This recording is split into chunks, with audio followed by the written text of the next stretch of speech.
This is the terrifying true story of Russian poacher Vladimir Markov, who in 1997 found out firsthand the consequences of picking a fight with the largest and most formidable big cat of the frozen taiga forests, the Siberian tiger. Hit that like button and subscribe right now. This is one of the most gruesome tiger attacks of all time. Welcome to Final Affliction.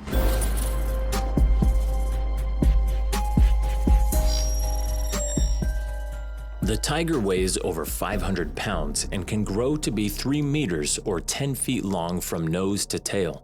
With sharp canine teeth over 3 inches long, it can tear apart entire limbs in a single bite. The Siberian tiger is known to possess a particularly vengeful and begrudging attitude towards anyone that dares cross its path, man or beast. With a cunning mind to match, it can remember encounters for weeks and plan elaborate plots to follow and hunt its prey. Once a near-extinct species, the predator also known as the Amur tiger had come back to life through conservation efforts and repopulated the province of Primoria near the world's largest undammed river, the Amur River. For decades, the tiger sat comfortably at the top of the food chain, feeding on moose, elk, and wild boar. That was until humans started populating the region, trying to scrape out a living in the dense taiga forests after the fall of the Soviet Union. Poachers realized the potential of this area, despite the fact that they had to settle among some of the most dangerous predators in the world. The meat of the Siberian tiger and the wild boar fetched good money in the black markets near the Chinese border, and for many like Markov, this was their only sustenance in the broken post-Soviet economy. On a cold winter morning in 1997, Markov loaded his supplies, kissed his wife goodbye, and set out with his friend on a 50-mile drive deep in the heart of the frozen taiga forest. The plan was to spend the night in a remote cabin and leave to hunt in the morning. As the sun dawned, he set out on foot accompanied by his attack dogs, who could also be used to sniff out the scent of the Siberian tigers from their footprints. In below freezing temperatures, the snow covered the solid ground by at least 10 inches as Markov limped his way through the layers of snow among the forest trees and thick brush. Markov spotted a trail of footprints that were even bigger than his hand. Prints as large as this could only belong to the great Siberian tiger. He followed the tracks for miles, hoping they would lead him to the animal they belonged to. Armed with a shotgun, Markov was confident that he was one clear shot away from a kill that could make him good money in this failing economy. Then as he peered over one of the trees, he saw the enormous Siberian tiger feeding on a wild boar. It looked over at the man, locking eyes for a few seconds before going back to eating, refusing to let go of its kill. The fierce animal looked unfazed as its muscles rippled with every bite of flesh it pulled from the dead boar. Markov realized he was close enough to get the clear shot he needed.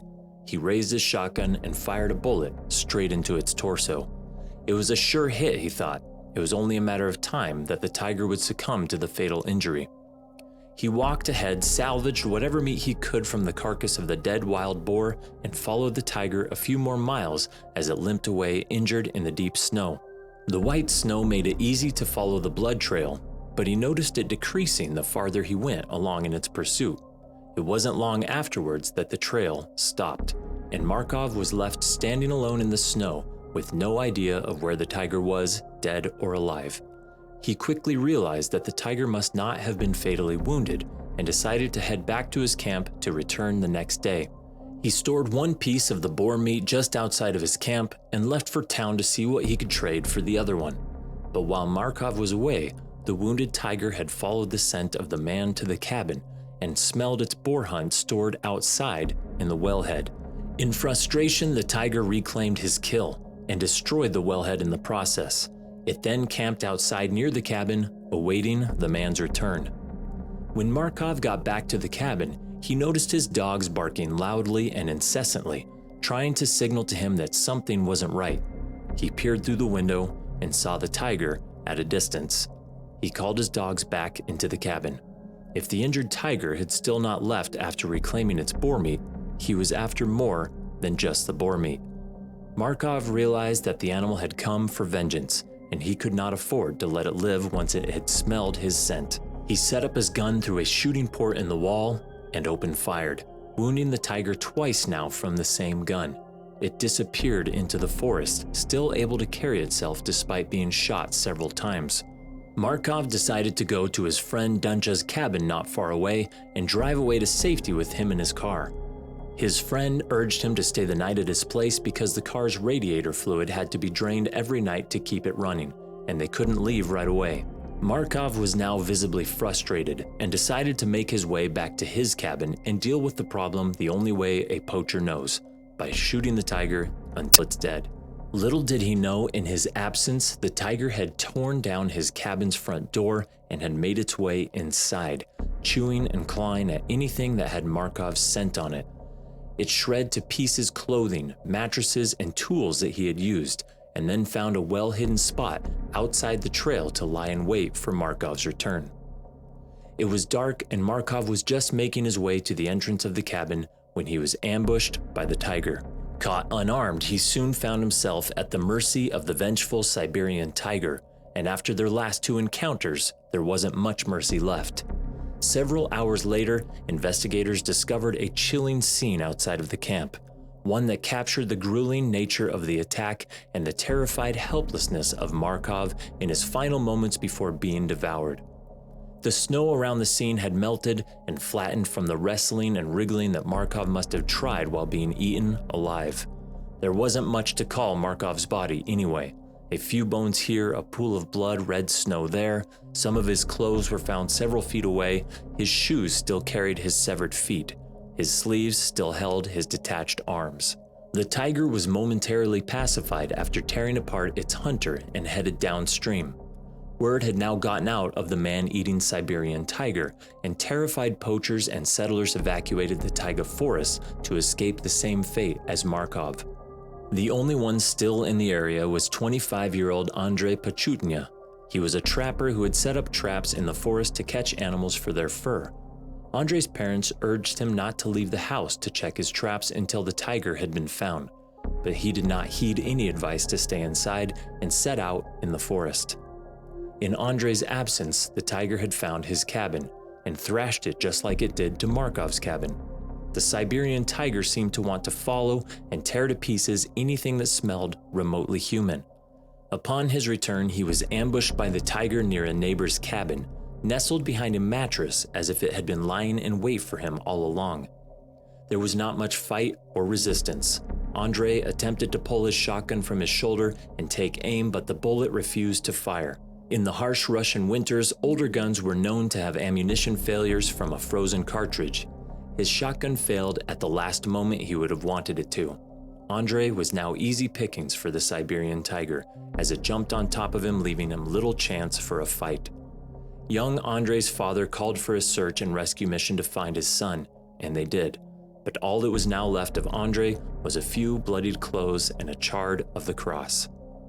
The tiger had been feeding on him for over 3 days when the search team discovered him, and there was little of Andrew they could salvage from the site to return to his father.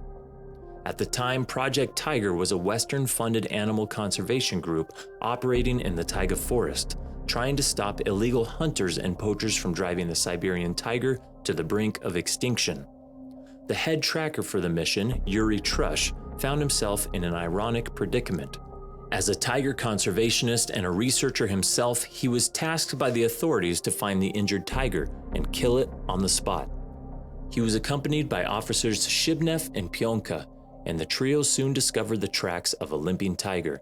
It had been walking on 3 legs, carrying one in the air, likely wounded. The tracks led them to a remote area near the cabin of a man named Shlemenko. The party now knew the tiger was nearby. They listened closely to every ruffle in the trees and then saw the slightest movement in their field of vision. As they went close to the cabin entrance, the giant Siberian tiger leapt at Officer Trush from behind with a deafening loud roar.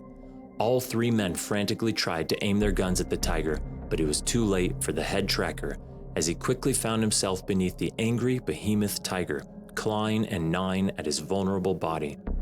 In the heat of the moment, the trio had fired dozens of bullets, and 11 of those hit the tiger, which after a few seconds finally collapsed and died. Gathering his senses, Officer Trush tried to figure out where his rifle had gone, only to later realize it had partially gone down the tiger's throat as it jumped at him. The Siberian tiger was loaded onto a truck and taken to the village to confirm that it was indeed the correct tiger. The tiger, after killing, maiming, and terrorizing settlers for far too long, had now finally been killed. The animal was later skinned and put up for display in the region's administrative headquarters as a stark reminder of the horror brought by the man-eating tiger, and a lesson for what happens when man and beast cross each other's paths, and in this situation, leading to two people's terrifying final affliction.